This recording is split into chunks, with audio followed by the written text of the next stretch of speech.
What is up, you guys? It is your boy, buccaneers here, and welcome to another video. In today's video, I wanted to make a video on... So there are going to be, later down the week, which is before week 8, because I probably will be making videos before that. We're going to be talking about teams that have been relatively disappointing, and it's some teams that are good. Mainly they're going to, or well, I should say surprised. We're going to be talking more surprise teams, I think, than disappointments, because there really hasn't been a lot of disappointments, I think, so far. But I guess there were some, which we'll talk about that later. But we're going to talk about, I think, one of the more surprising teams this year, which we got the loving Tampa Bay Buccaneers. Now, people are going to be like, this is my opinion of what this team was before the season started.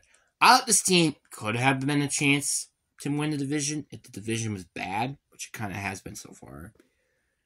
But that's if the division was bad, which I guess so far it's been okay. It hasn't been good, though, by any means. But what I didn't expect is the team be as good as it is.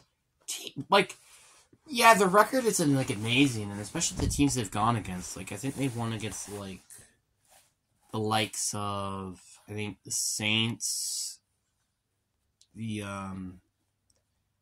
Saints, the Bears, and I think the Vikings but those are very surprised. Vikings are, well, my opinion, before the season started, we're going to be a good team, I think, kind of. The Bears are going to be a sneaky playoff team. And then you had the Saints, where they were pretty much in between two spots and nowhere else. They could have won the division and maybe win a playoff game or go to the NFC Championship game. Or they were going to be absolutely horrendous. So far, they're kind of in the middle, so, yeah. So, yeah, those were the teams I thought. So they were going against kind of mid-teams, I guess you could say. Yeah, you could say that. I didn't expect that with the Tampa Bay Buccaneers. No, I expect this team to be bad this year and contend for the first overall pick. That is exactly, that isn't happening this year. They have honestly been playing pretty good. And also, they're playing against, they were also playing okay against the Lions. Yeah, it was 20, 27 or something? I don't remember, something like that. But not a lot of people would expect that if the Lions had the exact same season they had so far. So, that's something to just mention real quick. And that kind of starts with Baker Mayfield. Baker Mayfield, I think I'm very surprised at the fact he's had this good of a season so far. I am a Baker Mayfield underrated fanboy, and I did think he was going to be better. I think he's a lot better than what people think if he's just in the right system. And he's been playing pretty good. Yeah, some games he struggles, which I guess that's what we expected. But the fact he's shown good play means he can be a backup. Or maybe even a starter. Like I said, in the right scheme of things, he can be the right starter. It just sucks that they just can't. You know what's another player on this team that has broken out, I think, this year? Rachaad White. Rachaad White has been pretty good this year. Last year, I'm pretty sure he did not really do that much. Well, I guess that's life since you have Leonard Fournette in front of you. But Rachaad White is proven to be a very solid running back. And I think he could honestly be their running back moving forward. But they might need to consider trying to get a backup just in case.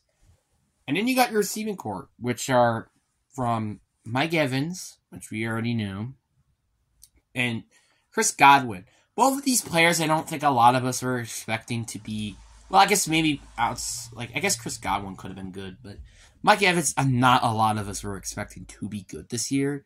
So that's why a lot of us kind of were surprised in that factor. You know what's another receiver that's starting to be stepping up? I don't remember. Was it Trey Palmer or Trey Tucker? It's one of those two. And they have been also stepping up. And K. Otten has been an okay tight end so far. And that's okay for him to not get so much receptions when you had the 3 following receivers and Sean White as your running back. So that's okay. Now, I don't really know a lot about their O-line and defense, unfortunately. But I think their defense has been pretty good, I think, so far. And it's also been kind of banged up due to injuries. So I guess that's actually pretty good. And then also you got your record, which has been 3-3, I think, so far, right? That's pretty darn good, if you're asking me. Like, who expected this team to be 3-3 heading into week 8? I don't think anybody did. So that's why I think this is a very unproven team. Like, this is a team that really can have a lot of potential. But there are still some issues. Like, for example, Baker Mayfield maintaining his consistency. And you can also say that the same thing to all the other, like the Chris Godwin and Mike Evans receiving core. So that's a bit of a problem with this team. If this team could just play decent on offense and then their defense could play pretty good, this team can honestly make it to the playoffs and probably win their division, which is honestly very wide open right now. I'm not going to lie with me. So that is what I'm going to have to say. But anyway, this will be, again, a mini series. I won't be making the playlist for this, though. But anyway, I hope you guys enjoy. Peace.